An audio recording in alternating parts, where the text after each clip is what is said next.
Press Start Podcast. And welcome back to the Press Start Podcast. I'm your host, Vic, aka Mr. Never Chillin'.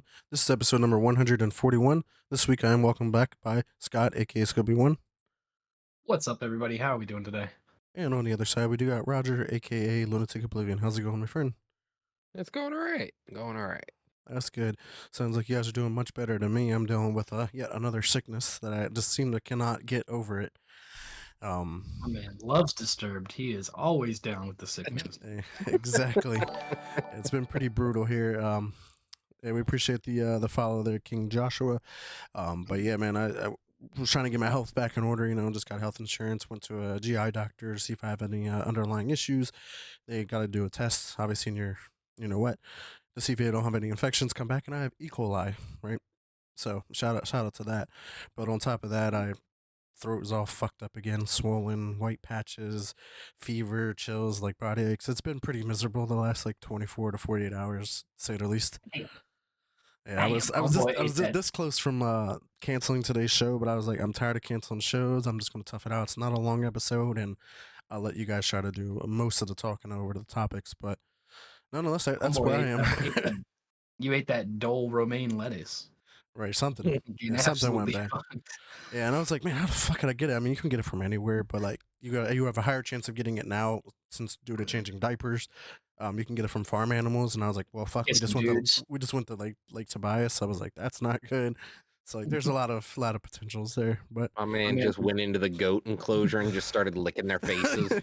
He went into the goat enclosure and changed his diaper, just did all the things. He's compounding interest. Yeah. So here we are. Nonetheless, so let's go ahead and talk about what we've been playing, something that we can enjoy even when sick. Kick it off here in regards to a game that me and Roger played last night, and it's Deadlock. It's a new game from Valve, like a hero shooter, kind of game. And it actually plays pretty well. Obviously, we're only playing in bot lobbies, so I feel like we're OP. We're just curb stomping the bots right now. So I'm curious to see how it's going to play once we actually play against real people. But it's an interesting concept. The whole 4 lanes you hop in, you got to take down the guardians and the tanks, and then get to the end and take out the final boss at their base. It's a MOBA, my friend. That's that's plain your classic. simple. Yeah, that's your classic cut and dry right there. I guess the twist is that it's a first person. Yeah. MOBA. Well, and that's the thing. We've had this genre person. before. It's Smite.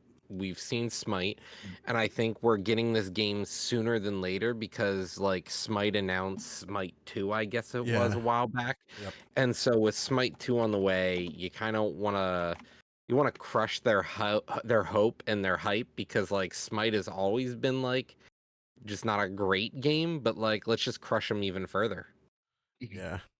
Yeah, so I got some gameplay playing up from shout out to IGN for the gameplay, but he's Homeboy was fun. He was super fun to play. Yeah, that's the only person I played as so far, Invictus. Okay, yeah, that seems pretty cool. The old archer lady, she was super cool. It was fun. That's a guy actually, and I didn't know. Is it? Yes. Just like how you found out about the 7. Wait, that thing's a guy. And then 7, the electric robot or whatever, you found out that's a boy, I think, too, or a girl. It's okay, but yeah, that's. I was and for me, I didn't care about anyone having any thoughts about what gender is what. I looked at the old Native American, and I was like, man, that looks like an old lady. And then all of a sudden they're like, I wouldn't want to fight him in his prime, and I was like, no. I was like, what? What? Shout out to them for smashing stereotyping genders. Yeah, so I mean, overall, it's been an enjoyable experience. Kind of excited to see where it goes. I think it'll be a nice shooter to hop in, hop out. It's not a really game that I'm going to take competitively or whatever, but it'll be nice to kind of hop in and play. Kind of give you that almost Overwatch feel in a way, and you can just kind of work with your team and whatnot. So overall, but it's style shooter. Yeah, but this game fucks. I mean. This game it is very fun. It made Overwatch 2 look like shit. Yeah. 100%. Dragon Ball, Sparking Zero looks really good. I think they're almost done revealing all the characters that are in that game too, and that roster is fucking huge. Using the same exact animation they used for Dragon Ball Superhero. the movie. I mean, it looks really good. Like it really gives me like That's old school Budokai vibes, like from the PS2 days. Just obviously like higher fidelity, better animations and whatnot. Yeah.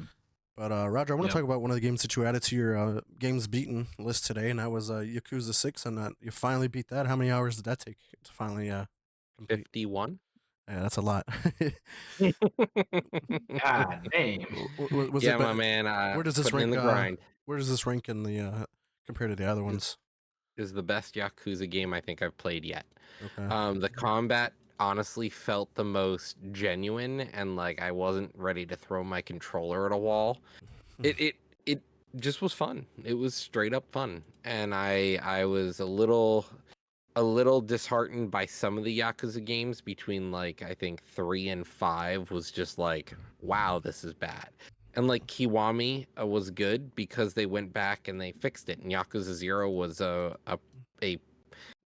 it was chronologically it came out before 6. You could see them Mhm. building the blocks that 6 would take, and it really honestly it fixed the game for me. It was so good.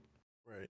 And then it looks like you also started Like a Dragon, which is their first game that they're transitioning away from the Yakuza mainline like title name. I heard this Mhm. one was really good when it first came out and back in like 2020, I think it was. Is this one playing well so far in your beginning playthrough?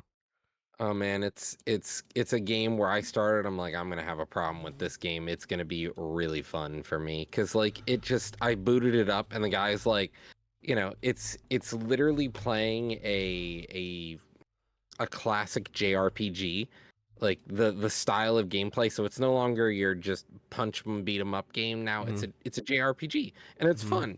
But the guy's literally kind of like takes a step back and sort of pulls away and goes, with this, he's like, oh, it's like my Dragon Quest games that I love. And you're like, oh my God, dude, my man's literally calling out the genre. They stole Dragon Quest, the genre, and just plopped it in Yakuza. And they're like, all right, now let's just make a nod to it. Nobody will notice. Nobody will notice. And No. like it was deliberate. You're like, oh, okay, so they're deliberately calling out that this is an ode to that. Yeah. So Yeah. So and then after that, because you haven't played like The Man Who Erased His Name, and then the other one that came out this year. I forget. Infinite Wealth. Infinite Wealth, yes, which I heard was also extremely good. Yeah, I'm excited to play both. But I know the one between Infinite Wealth and this one is kind of going to be a bad game because I've heard a lot of bad things about it. So I'm a little disappointed, but I hope I'm going to go in hopeful that I enjoy it. But I honestly felt like they gave our man Kiryu a fair shake and a good story, and I wasn't disappointed by the end of it. Yeah. All right, Scott. Your list is not much going on. Understandably Yeah. so. You're still trying to figure out the schedule and when and what you can play and stuff like that. Obviously having a kid now, but PUBG and Warzone, how are they playing for you? They still just a nice hop in, hop out. Yeah, still good to just hop in, hop out, not really do anything else. That's kind of, just kind of drone out for a little bit. Like even if it's like the end of the night or something like that, and I have like a free half hour, 45 minutes or something like that. Hop in, relax, kind of just chill, and then pop out and not have to be too invested. But I do definitely want to get back in and figure out when I can put a lot of the stuff in here that I want to play. Right. And hopefully we'll once baby lets me, when she decides that it's okay for me to do that, we will. But currently she's very much Velcro baby. Okay. So putting her down in the bassinet or the pack and play or a crib or anything like that. She's not Currently, having it. currently a no-go. Currently a no-go. But that's perfectly fine because we love holding. Like I love holding her. I love being with her and all that good stuff. Like I use my breaks at work to like just go hold her for like 15 minutes instead. There you go. So it's super nice to be able to do that. But hopefully she'll be okay and she'll be letting us hang out for a little bit now. Yeah, that's tough.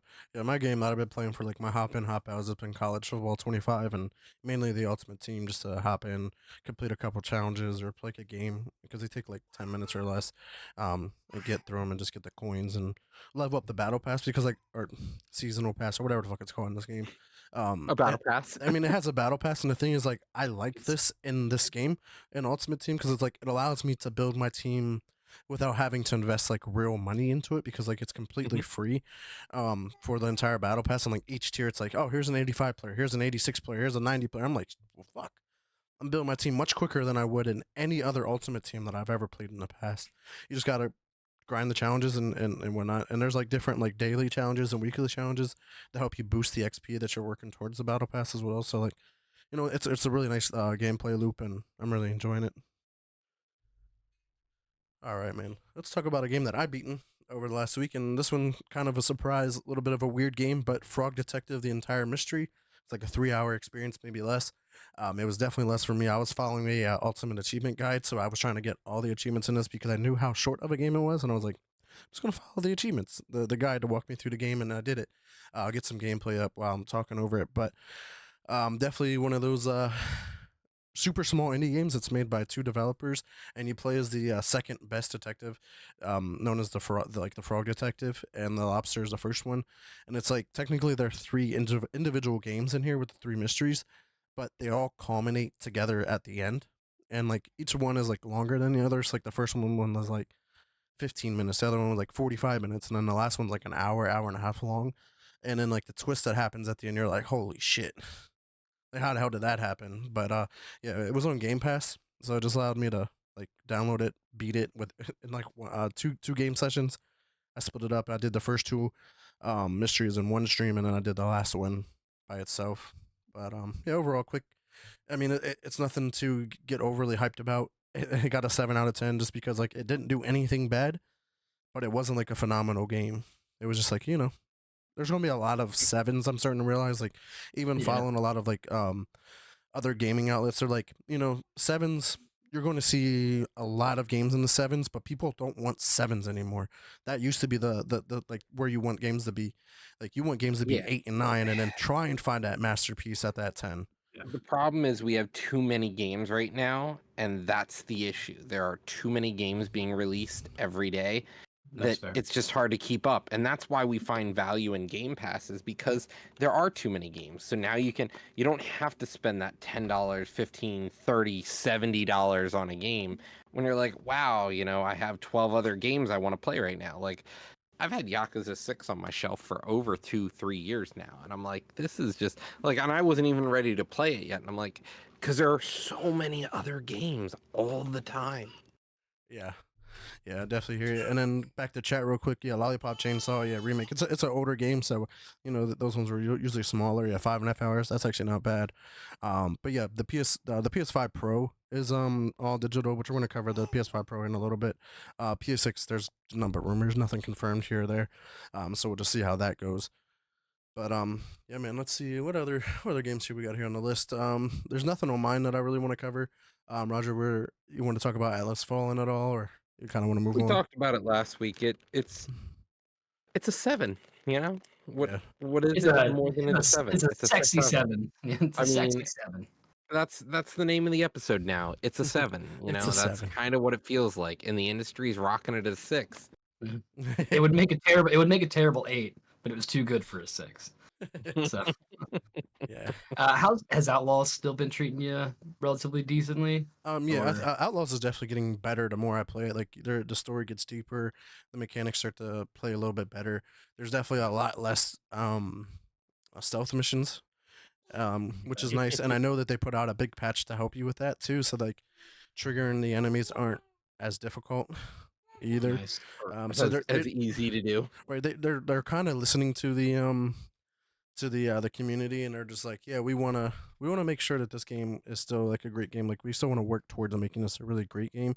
So like I wouldn't be surprised if they go in and make it so like don't get caught, like as an optional thing, and you get like a bonus reward, and then like you can go guns blazing, but good luck, because there are some missions that are like that, don't get caught, but then you can go guns blazing and you get annihilated relatively quickly. We told you don't get caught.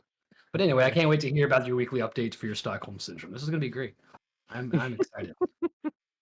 All right, guys, without further ado, let's go ahead and move on to the industry news.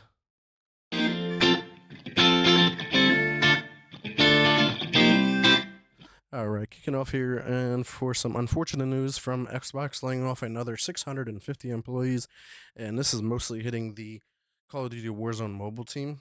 And Roger, I even threw it in the chat and you commented back, like you kind of called it. And I'm like, wasn't the focus from the Activision Blizzard purchase mobile, but then you cut the team who makes the mobile games? So like, I'm not following tell you here. you, They said, we'll tell nah. you whatever, man. That's the thing. Like, we can't stop for a minute to forget that Microsoft is literally a corporation, okay? And it's not Microsoft Gaming we're talking about here. It's not Xbox Gaming. It is Microsoft. And at the end of the day, they'll feed you whatever shit souffle they have to get the purchase done. And you'll simp for them, and then they'll go, "Thanks for the help. Now we're gonna do the opposite of what we said." They'll say all that shit we just said. We actually was a lie. mean that. We really just Sorry. needed you guys to allow this to go through. You know, you have a recording of me, but I didn't sign anything saying that I had to do this. So, blow so me. fuck you. Yeah, so fucking blow me and blow me, and then afterwards I want to hear a thank you. it's basically it. Yeah. But that's shitty because they did say they were looking at mobile, and then all of a sudden they're like, well, maybe not Call of Duty mobile. And then Yeah. fucking COD kicks mobile. The thing is, it wasn't even the COD. It wasn't even the COD mobile team. It was the COD Warzone mobile team because COD mobile is actually I don't even think made by any team from Activision Blizzard, which is No, crazy. it's made by the team in China. China. Yeah. It's Yeah. all Crazy. that wonderful spyware. Yeah. All right, Scott. What's going on with Unity? So they finally put their tail between their legs and they decided to cancel their runtime fee. For those of you that were unfamiliar with the Unity and the runtime, they initially said they introduced back in 2023, September 2023, that they were going to use they were going to charge a royalty fee based on the number of times a game is installed using their Unity engine. And then they kind of walked back saying it's only going to apply to users subscribed to Unity Pro and Unity Enterprise subscriptions. And then now a new statement posted on the Unity website, the CEO, Matt Bromberg, announced that the fee has now been scrapped entirely. So congratulations, Internet. We did it again. We successfully cyberbullied somebody into not doing something we didn't like. Most notable achievement to date is when we made them remake Sonic the Hedgehog, but this is a very close second. Yeah. This is a very, very close second. Yeah, they scrapped it. They said we can't pursue that mission in conflict with our customers. Which was wholeheartedly, I think, stupid. But I'm glad to see it's gone. Yeah, and it's so crazy. Like we were covering that like what, like a year ago or however long it's been. Yeah. It was about a year ago when they first announced it. We called that shit. Yeah, we called that one. And we were like, that's stupid. We'll see how long that lasts. And the answer is 11 months. Yeah, 11 months. Look at that. The answer is a year. The answer is a year. They announced in September 2023. It is now the middle of September 2024, and they said, "We're sorry." And then they just dropped it. So, good news coming out of Unity, as always. And what about for Annapurna, Roger? I remember you dropping this article in there, and Twitter blew up as soon as I saw you post it too. Yeah, as soon as I posted this, like everyone was like, "What?" So the entirety of the staff of Annapurna walked out and resigned. They decided, and I should specify, this is just the video game publishing division of Megan Ellison's Annapurna studio. Okay, so the game dev team that handles the publishing of all of Annapurna's stuff, all 25 employees walked out and resigned this week because of their disputes with the owner. They did not like Ellison, and they didn't want to negotiate with her any longer. And they said, all 25 members of the Annapurna Interactive team collectively resigned at the same time. This was one of the hardest decisions we have ever had to make, and we did not take this action lightly. Our top priority, Ellison says, is continuing to support our developer and publishing partners during this transition. We're committed to not only your existing slate of games, but also expanding our presence in the interactive space as we continue to look for opportunities to take a more integrated approach to linear and interactive storytelling across film, TV, gaming, and theater. So it seems like a very, both sides are very business about this dispute. But Mhm. what happened that an entire 25-man team just goes That's it. Instead of like, being laid off, you were just like, "Fuck you, I'm leaving." They said, yeah, "Yep." like that was pretty crazy to just see in the middle of the week that Annapurna's like, we're closing. Right. And yeah, They're like, when "Nope, this we're first done." broke up, I was like, Annapurna's gone, and I was like, oh, it's their game development studio that's like don't have nobody working right now, because they just signed that deal with Remedy Games to help produce like Mhm. Control 2, and then also make the movies and a TV show for Control and the Alan Wake universe. And obviously, they do a lot of indie game publishing as well. So like the publication is still there. It's their game development that kind of said, fuck it, we don't agree with management. Yeah. So they did say they will be honoring existing contracts and try to replace staff, but like, damn. Good luck. But good luck. Good luck filling that hole. That's gonna be amazing. So Good Yeah. luck trying to meet your timetables on that uh one. that entire SLA about to get busted. Inhuman, I know you're super excited for that announcement from Annapurna and Remedy to help them turn this into movies and TV show to expand the universe. Because I agree, like the whole universe is really good, and the fact that like we can't forget about like the Xbox exclusive Quantum Break is also part of the Remedy universe, which was also really good. So yeah, nothing but excitement around them. But without further ado, that is all the industry news we got for you guys this week. We'll go ahead and move on to the gaming news.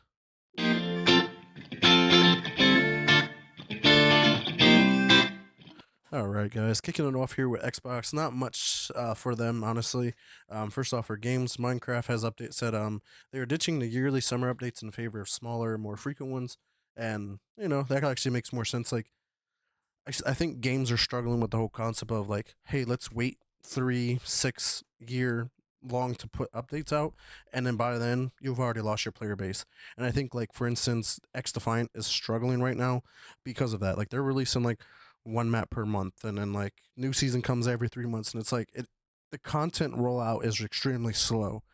So like Minecraft, for instance, I mean Minecraft is still one of the biggest games in the world. Like if they're only getting one update once a year, you may lose a lot of people, but if you constantly do like every 2 months updates for Minecraft or however they want to do it, I think that'll bring back a lot more players, obviously more frequently. Whether even if they hop in for a couple of days and hop back out, but if they do that more frequently as opposed to one time a year, you're definitely getting more engagement. Hopefully you can see then, because at the end of the day, they've already got their money from Minecraft, so they need to make their money in Minecraft worlds to really truly justify the continual spending into the Microsoft team, really, because they're not getting tons of new sales comparative to the amount they're probably making from Minecraft worlds alone. Right? Yeah, yeah. Minecraft. I mean, I'm sure they're just printing money with Minecraft because they sell skins and mod packs and Yeah. everything under the sun. hmm it's that software as a service mentality. Yeah, and it And just like, works. if for game devs, it's when you're a founded game, it's a different story. But like stuff like X Defiant, it's a brand new game. You wait a month to release a map and 3 months to do a season. Like, do you really have the competitive season where you need to wait that long? No, Like, you're not Call of Duty. Call of Duty can do yeah, every 3 months and be successful. X Defiant, not so much. I haven't touched X Defiant yeah. in quite some time. It never got a chance to really build that foundation to hmm like of loyal players Mm-hmm. to be able to do that. Call of Duty's had that for decades, but Oh, yeah. excuse me. No, yeah, definitely agree with you in Human AI. If they just do mini stories and stuff like that, yeah, in pre-made worlds, yeah, yeah. I mean, they kind of do that in a way because Roger, I know we hopped into a couple of them. Well, I mean, whether it came from Minecraft specifically or if it was just like a um self-published like mod or something like that. Mhm. I might have to give X Define a go. It's still installed on my console, but I don't know. There's the flow of content, like the lack of maps, because I don't like to play all game modes, and like they have maps that are made for specific game modes. So like you don't really have a lot of maps in your game then. Mad arcadey, yeah, that's fair. It Yeah, was, yeah, very, very arcadey. yeah. We'll see. Absolutely. They have to do a lot of changes because Ubisoft already put them on the map and was like, you don't turn the ship around and start getting a lot of players and keeping them engaged and keeping them around. We're gonna cut your funding. Yep. Close game, move on. Yeah. That's that's the life of a live service. Let's be honest. Yeah, it's tough. I mean, we talk about it all the time. Like, there are too many live service games, and that's the issue. Like, they're just eating each other now at this point. Like, if you're not Mhm. if you're not Minecraft, you're not Fortnite, you're not Call of Duty, that are already been established for 10, 15, 20 years. Good luck entering that market. Mhm. Yeah, get fucked. All right. So last update in regards to Xbox is really software. It's weird because like I never even thought about it, but they took away friend requests, but now they're reintroducing it back to the platform. So instead of just being able to add friends without somebody's permission, now you have to send a friend request to make them your friends. So never understood why that never existed anyway. I love watching them sit there. It's my favorite. I collect friend requests, not friends. I just collect the requests and that's it. It's my favorite thing. I agree. Inhuman, like they have way too many IPs to be able to put out so much content at all times. They're really just dropping the ball. I don't think they have a Yeah. big enough team to keep up with the updates. Is the issue? Well, hopefully there's people from Annapurna head over. they're currently looking for a job.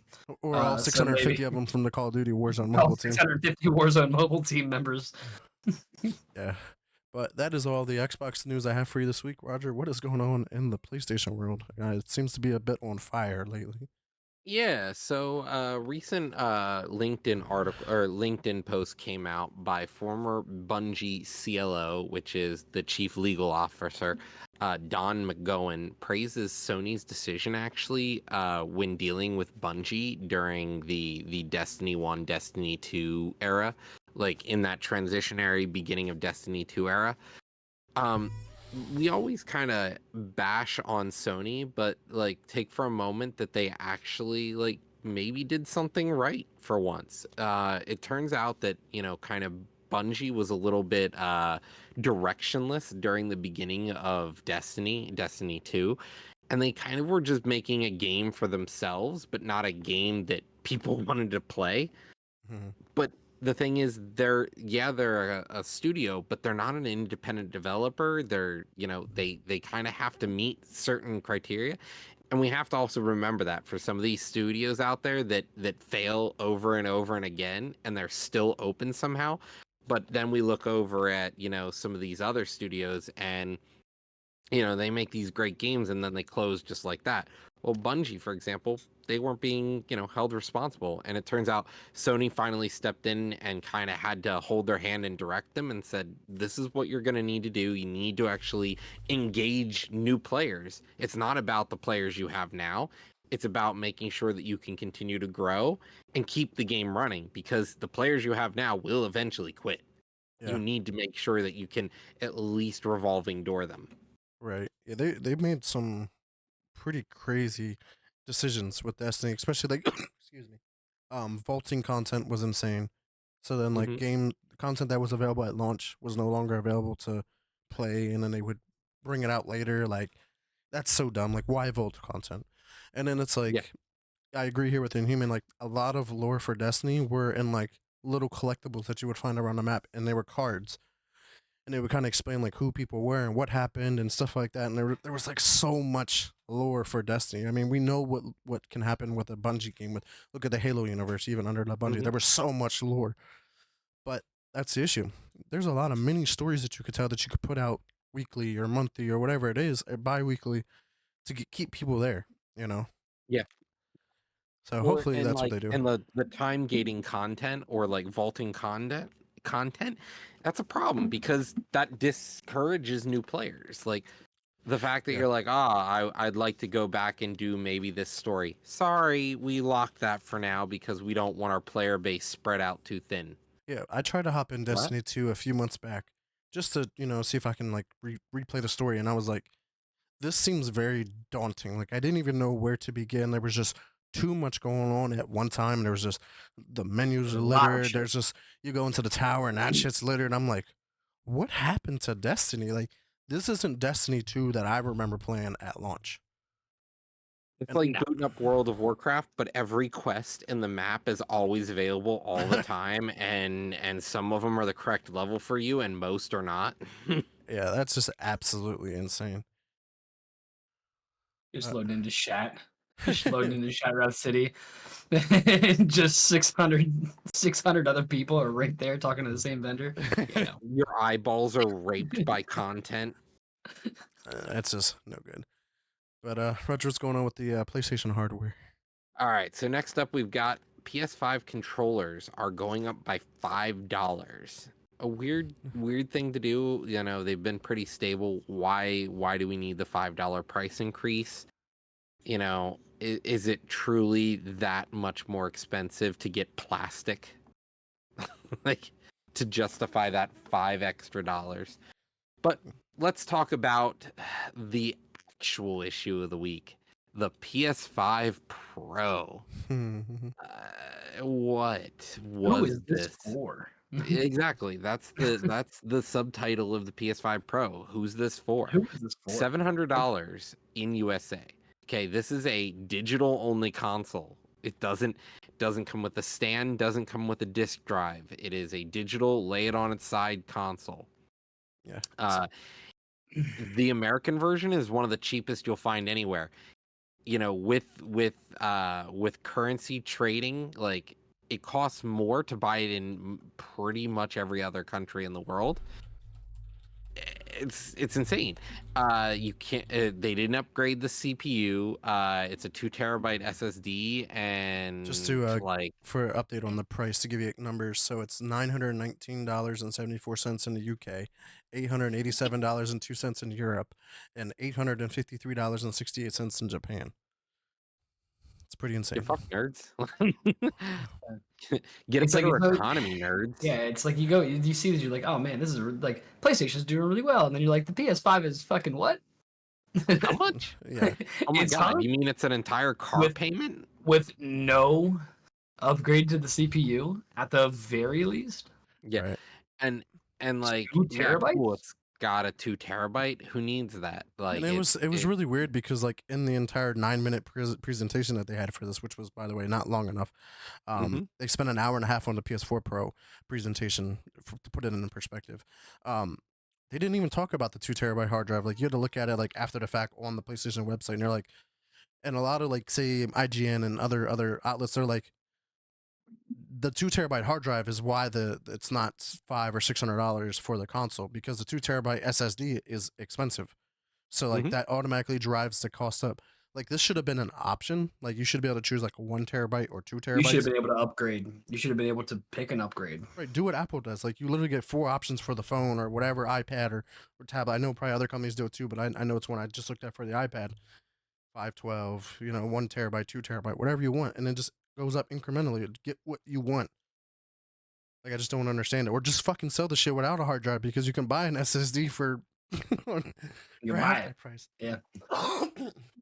And because they tout the PS5, like, you can easily install a new SSD. Like, yeah, I just don't understand. And the thing is, like, let's just talk about the presentation for a minute. Like, I get it's all about the 2 terabyte SSD and stuff, but like, let's not even get hung up on that. Let's get hung up on the gaslighting of the actual quality. Like, they're like, look at the difference, and you're like, what? There is no difference. These are the exact to identify the difference. It actually looks worse in some. There were some screenshots they grabbed from the presentation. It was like the PS5 and PS5 Pro, and the PS5 Pro actually looks worse. Like, the shadows are all like really blurry, but in the regular PS5 they look really detailed. And you're like, what happened here? And I'm sure it looks better when you have a $2,500 fucking TV. I don't even think so. Like, they just did that bad of a job at presenting this. Like, most, and the thing is, like, someone even wanted to sell it. It feels like they don't want to sell it. That 3 blades of grass, though. I mean, not even. There was less foliage on the PS5 Pro compared to a regular PS5. That's like, what are we getting out of this? And they're like, it's sharper. It's better. Trust me. Nobody cares about the background that's way back there that I'm not looking at ever. Like, we don't need that. That does not justify $200. And it's nice. How's the processor? It has 2 terabytes. Yeah, and the fact that they didn't increase the CPU. The GPU only got a 10% boost, which now puts it on par with the Series X. I think it slightly beats it now by 0.05 gigahertz. Come on. And this is your Pro device? At least 1 hertz, though. That's at least 1 hertz, though. Like I'm just So- a bit lost, but yeah, circling back to the price though, like the fact that the disc drive is sold separately at $80 and $80. scalpers are already buying them up and reselling them for $400. Good luck, Yeah, dude, I'm about to hop on that disc drive retirement plan because because I'm about to buy like 100 of them, dude, the fact and that then sell none. it- and then just so then, yeah. sell them for like $300. right, and I was just like, it's insane because like you said, who is this console for? So say someone already owns the PS5 disc version of the game, they are already automatically being targeted because now they have to buy the disc drive or not buy the disc drive and then have to buy all of the games then digitally that they own. So it's like, damn, either way, you're fucked. Either way. That's me. Hi. Hello, I'm the guy with the PS5 disc drive. Yeah, they said you specifically, Roger. Go eat fuck shit. yourself. Eat Yeah, shit. and the thing is, Give- to make give me my matters worse, $80. right? So the OG PS5 that came out, the disc drive on the disc drive version is not detachable. When they made the PS5 Slim or whatever, that's when that disc drive was then detachable, and you can use that same disc drive for the Pro. So I'm just like, you're fucking over a lot of people. A lot of people. And then, like, you're still not giving anybody a reason to upgrade from the PS4 yet. And All and games come out on and the they were like, PS4. oh, you still have to pay for a stand now too. And I was like, and you were like, well, you had to pay with the regular PS5. I'm like, I don't Yep. remember that because mine came with the stand, and I'm like, I Oh, have no room to lay it down. That's Yeah. crazy to me. Yeah. Like, why do I have to pay $30 just to stand it up? And I remember when Xbox, like, when they first did that shit with the stand for the other PS5, Xbox was like, look, you can just stand yours up just like this. And I was like, that's how mine is in the living room. just Turn your fridge it's just upside. really easy. Yeah. Really? My Black Tower. But yeah, it's just, and then like I just wanted to cover that one article from Windows Central because like they always find a way to blame Xbox, and it says, one industry analyst thinks that the Xbox is partially to blame for the PS5 Pro's price, and I'm like, how do you still circle this back to blame Xbox? Like, how is Xbox blamed for everything in the gaming industry? I really do not understand this. This is all Donald Trump's fault. Basically, this is all Xbox's fault every single time. But why is it $30 for a stand? Can't you just include it in the package? Because Xbox, when Xbox was releasing theirs, They shit on us, so They- we had to make it priced. So What? also, so with the PS5, right, PS5 Pro, if games want to be able to be labeled as a PS5 Pro enhanced, it has to do like one of three things. It has to like increase resolution, so from like 1080p to 1440p or 1440p to 4K, and there's even some games that still run at 900p, and if you upgrade it to 1080p accounts, or upgrade frames per second, 30 to 60 or 60 to 120, which is mind blowing to me. Or you just add ray tracing to your game. Don't change anything else.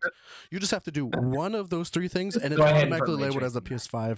PS5 Pro Enhanced. And I'm like, that doesn't make sense to me though. Like, just get some bottom of the barrel, low end ray tracing in that game, and you are PS5 Pro licensed. right, my I just friend. feel like the PS5 Pro should natively just run everything at 4K 60 minimum with ray And tracing. it's Like, it should just it's- have that minimum. Like, if it doesn't have all three of those, then your game is not PS5 Pro Enhanced. we've already established a long time ago 60 frames is the floor. Should be. That should not be a qualifier to be a And PS. don't get me wrong, 5 Pro even Xbox still doesn't have every game at 60, yeah. Oh, right? no, So- no, Yeah. not at all. No.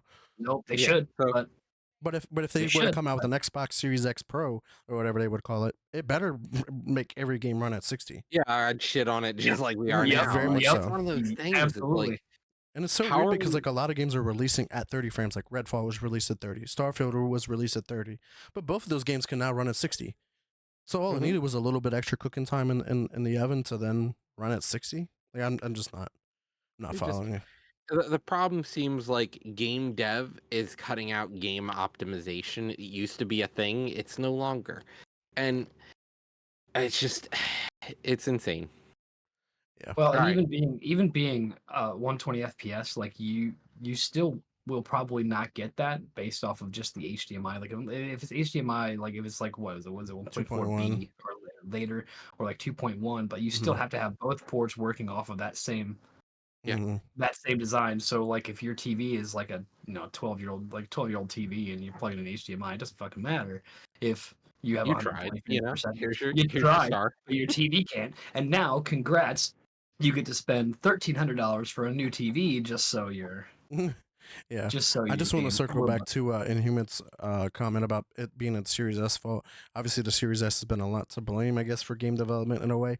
But now I'm looking at the PS5 Pro is also going to be a hindrance for game development because now they're going to have to make a PS5 version and then a PS5 Pro enhanced version if they opt to do that. Hmm. Same thing with Xbox. Like the developers have to make a version for the Series S and then for the Series X, which to me just doesn't make sense because for the Xbox, for instance, the only difference between the two is like I think the CPU or the GPU. So like one runs at 1440p and the other one runs at 4K, and that's the only difference between the two. So I'm like, can't you just cycle the game down?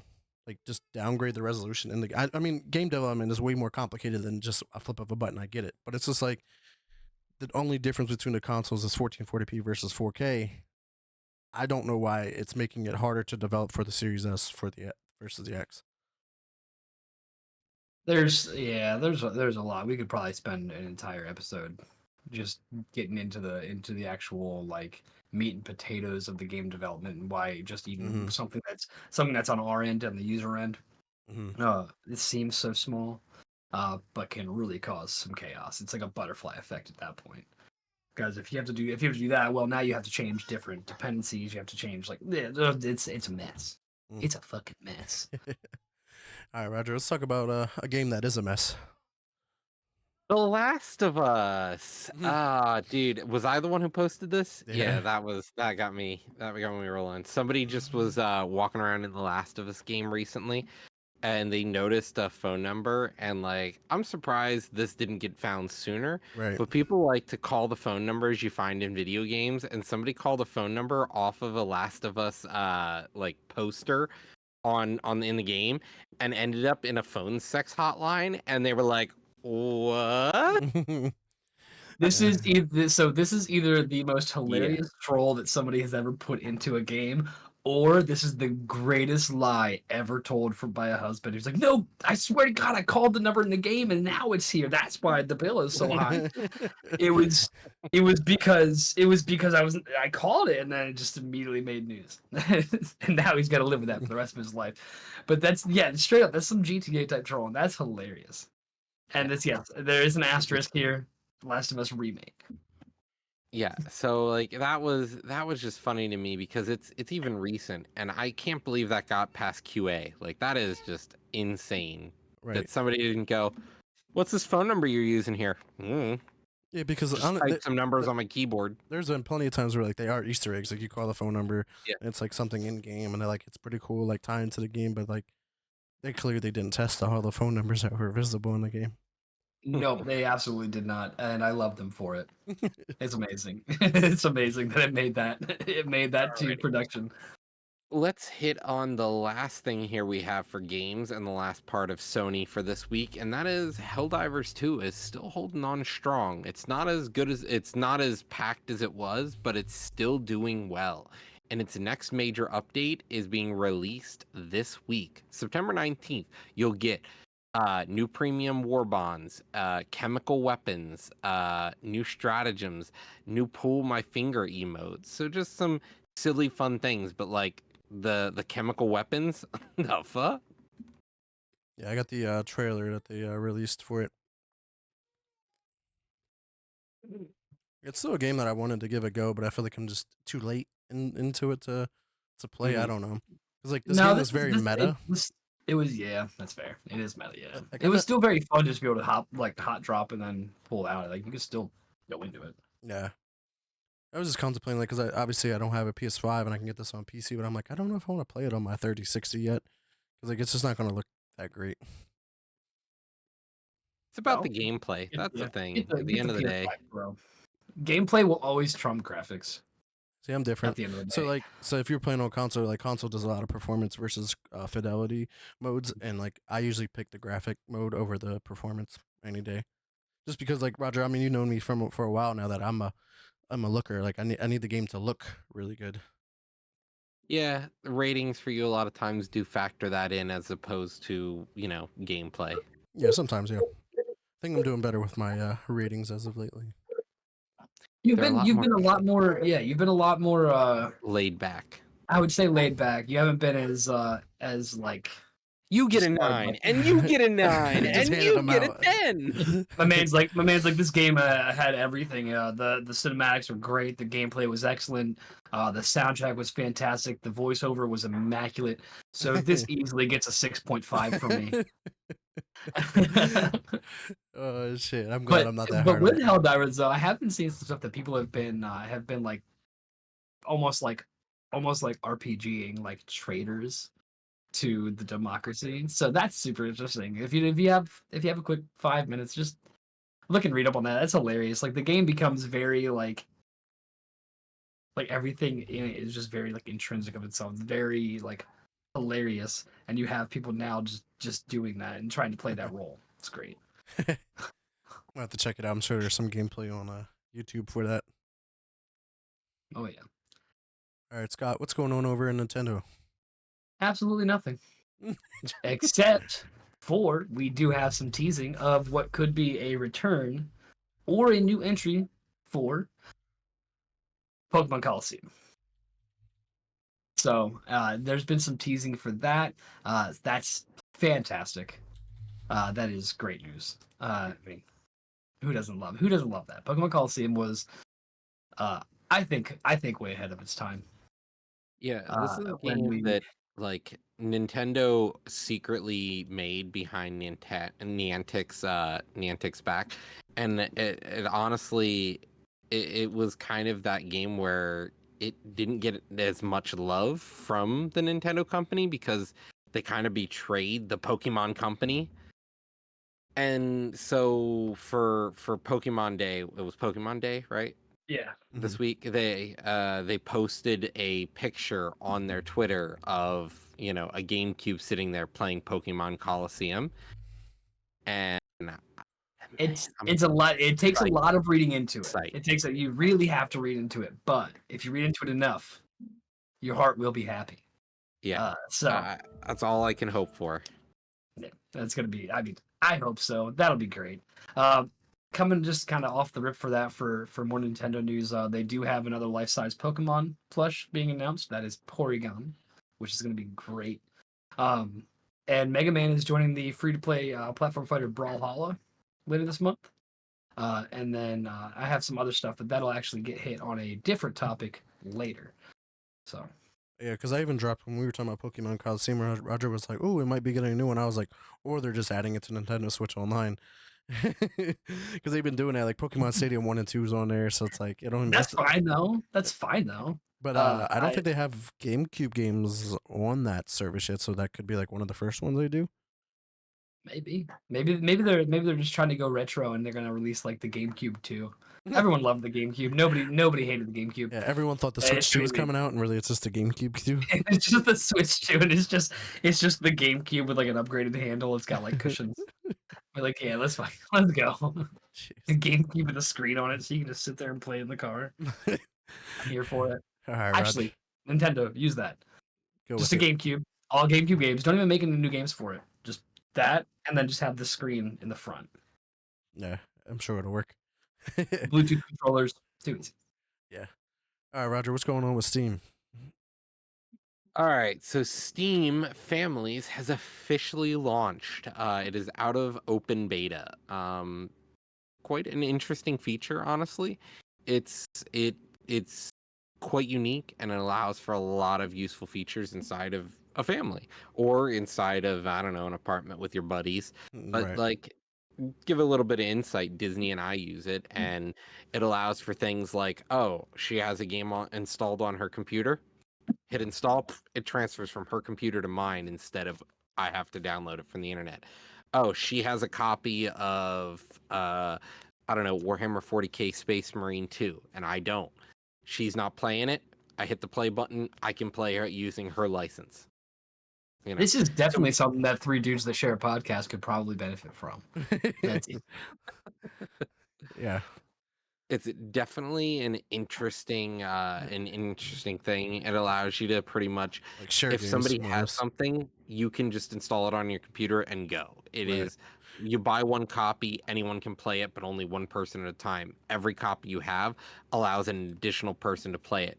And when you go into your library, you can see numbers on the games that require you to have a license. It'll let you know if you have more than one copy in your family. It'll literally have a number in a circle in the bottom left-hand corner. Hmm. And it Yeah. tells you, you can play that. Right. So first thing, yeah, I agree with Inhuman. We're still waiting on Game Pass Family, but That's never coming, dude. at this Microsoft rate, bought Activision Blizzard, never coming.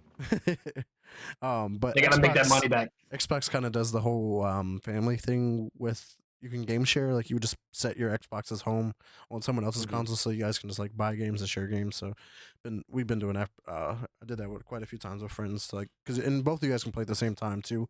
There's no restrictions. Like only one person can play at a time. Like I buy Call of Duty, we both play Call of Duty at the same time. So it's pretty nice. Outstanding. Who doesn't love that? All right, Scott. Let's talk about something that I'm not sure people love. Yes, sir. We are talking about multiverses. They've released their season 3 trailer. And for season 3, everybody's going to be getting a little bit of sugar, spice, and everything nice because they have introduced the Powerpuff Girls, which are going to be a playable trio. So that is going to be pretty cool. No shame in my game. I used to watch Powerpuff Girls all the time. Same. My favorite episode is still the Rowdy Rough Boys, but still, this is cool. It's cool. It brings a nice little like a 3P. This is like the Ice Climbers in I feel like their hitbox is going to Smash be really Brothers. weird. It's gonna be. I think it's gonna be a little weird. Hopefully you can just like smack one and hurt all. That'd be great.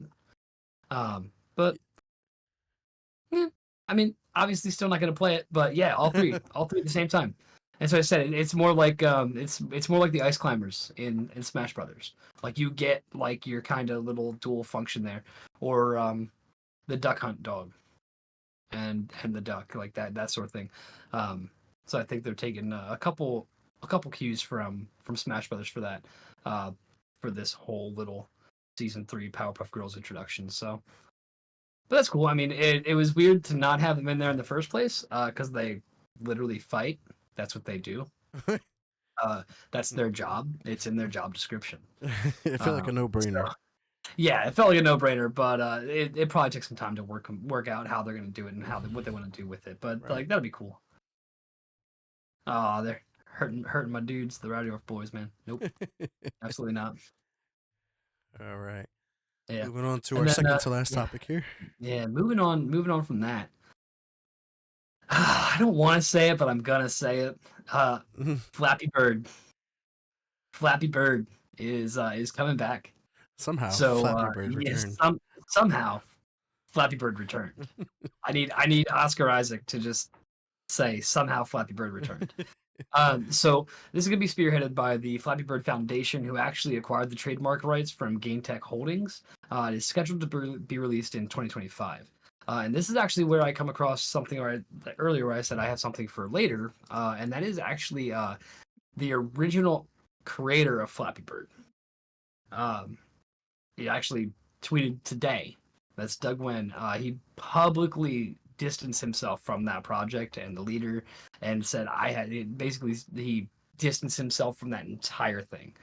He said that's not me. It ain't me. He said no. I have no relation with their game. I didn't sell anything. Yeah, Not me. because I remember like when it originally came out, like it was like so frowned upon, like, oh, this game is too addicting and shit like that. I'm like, Well, come and on, man. they had stopped it because people were like breaking their phones over it. Like people were smashing their phones. Like they were getting so angry at this game, and I played it a little bit, but yes, it was an extremely addictive game. And he was just like, absolutely not me. Don't look at me when you guys all smash your shit. When you guys all smash your stuff, and you want someone to blame, it is not me. It is those guys. Yeah. And this one it seems pretty cool because like they're adding different like levels and skins and whatnot. Because like sounds like a printing money to me. I'm sure though it'll be a cash shop of some Yeah, sorts. yeah. In a devastating blow to the Candy Crush demographic, Flappy Bird is gonna be back, and it's now monetized. And then Activision Blizzard or Xbox will buy Flappy Bird next. And then lay off the entire mobile development team. Yep, for Flappy Bird. 650 layoffs for the Flappy Bird division of Activision. Oh shit! All right, Roger, go ahead and round out our episode with our last topic here. Alrighty, last topic here. Eve Online, the developers of Eve Online decided that they want to destroy their game quicker by announcing their new spin-off, Eve Frontier.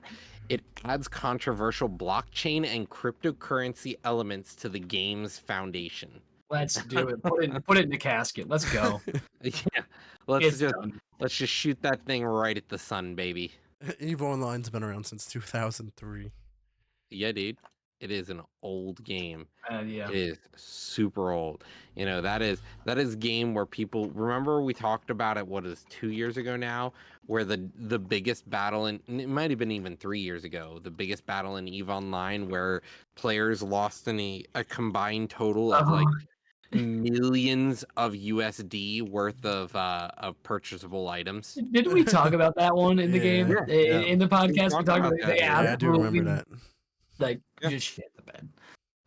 Yeah, Oh man, it's the awful. biggest war ever in EVE Online, and it cost millions of dollars, like real world dollars to do. Real actual bucklages, actual Yes. dollary dues. Yeah. Actual dollary dues. And now this game has blockchain and cryptocurrency. I mean, of course it does. Why wouldn't it? Let's be honest here. Like, it's just the blockchain thing is just to take away and make you divert a little bit, or to stutter for a second and go, wait, it's just the same thing. It's cryptocurrency. It's just they're adding a cryptocurrency.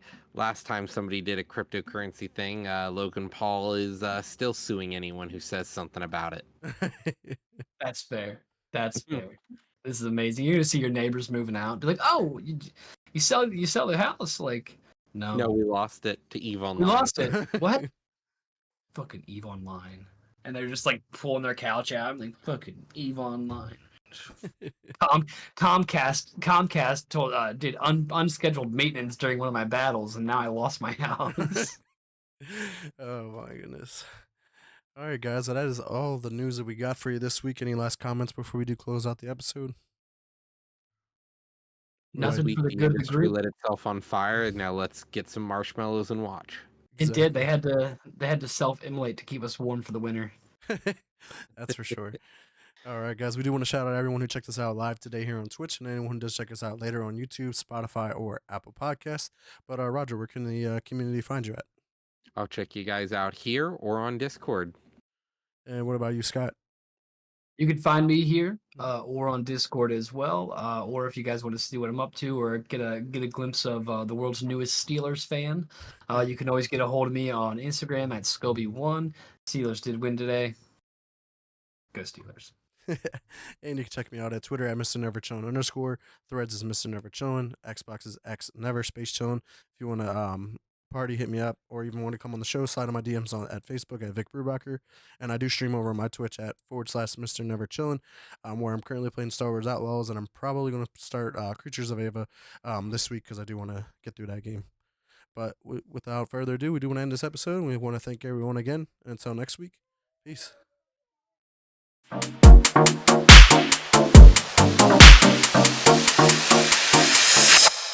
Restart podcast.